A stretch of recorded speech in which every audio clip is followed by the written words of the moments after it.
आज आम्ही तुमच्या 2009 साली वादाचा विषय नाही. दोन तुम्ही म्हणला भागा जावा नाही. ऐका ऐकून घ्या. माझ्याविषयी शांत बस. का बोलतो आम्ही तुम्हाला? तुम्ही ज्या वेळेस खासदार केला उभा राहिला होता त्यावेळेस आम्ही 25,000चा निधी देऊन, ऐकून घ्या आता माझं, आम्ही 25,000 निधी देऊन तुमच्या गळ्यात 5-5 हजाराच्या लोकांनी माळा घातल्या. ह्या गावानं तुमच्यावर प्रेम केलं, तुम्हाला या गावाने लीड दिला. त्यानंतर तुम्ही आजपर्यंत आमच्या गावाला आला नाही, उत्तर द्या. हे आमचं म्हणणं आहे. असं आहे. आमचं ही म्हणणं आहे, बाकी आमचं काही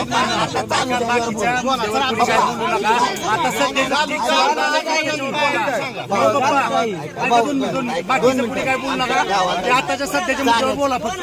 चाऱ्याची भयान बेकार. जनावर माझी रोडवर आहे ती 1000-1500 जनावर.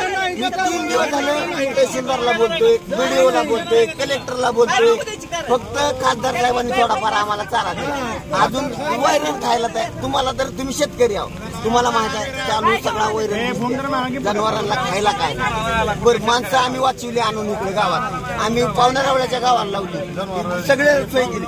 आज सगळी माणसं गाव रिकामं केलंय, पण जनावराचा भाऊ काय आहे का नाही? त्याला चारायची काय सुद्धा नाही. आरोग्य विभागाला फवारणी करा, आमच्याकडे आहे. महसूलकडे जावा, महसूलनं म्हणायचं कृषीकडे जावा, कृषीनं म्हणायचं ह्याच्याकडे जावा. भाऊ थोडा ताळमेळ तुम्ही ठेवायला हवा त्यांना. आणि